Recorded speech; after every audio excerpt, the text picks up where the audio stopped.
Good afternoon, and welcome to this further session of the Digital Culture, Media, Sport Select Committee in our inquiry into disinformation and fake news.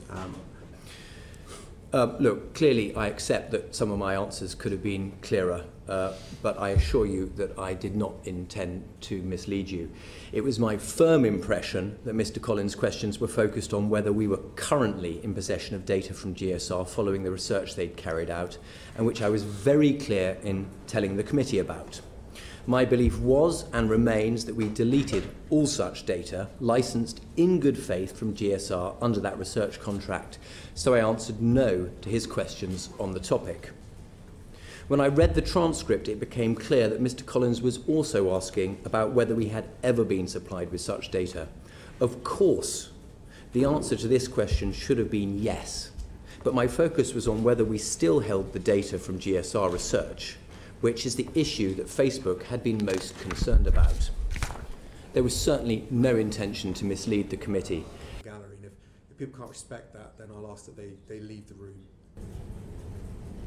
For me to get carried away and try and impress someone who I thought was a bona fide client who'd come to us with a very genuine and serious project to help the people in Sri Lanka with health and IT infrastructure solutions, to then get entrapped into talking about the sort of things that we did was not only deeply embarrassing, but it's something I regret enormously because of the damage it caused to the company and ultimately to my staff.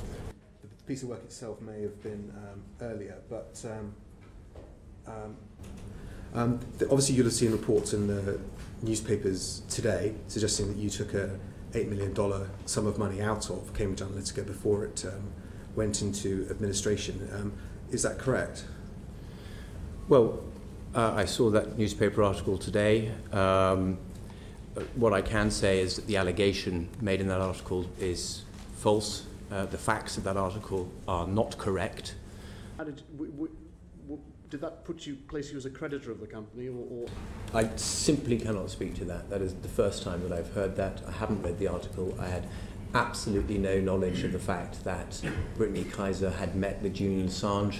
I cannot speak to the veracity of that reporting. If it's anything like the majority of the reporting that newspaper has said about our company, I can only be sceptical about the truth that it's based on. Their source is visitor logs from the Ecuadorian embassy obtained by The Guardian and an organisation that I don't know called Focus Ecuador. So it sounds as though if the visitor logs are correct, that it might be the case. It might well be the case. You're probably better off speaking to Carol and asking her directly. I might do. It's just that I couldn't ask her before because the session had already started, for which I apologise for. No, I really have never heard this before. This is completely new to me. But I'm assuming that Brittany did that in a personal capacity. It certainly had nothing to do with Cambridge Analytica or SCL elections.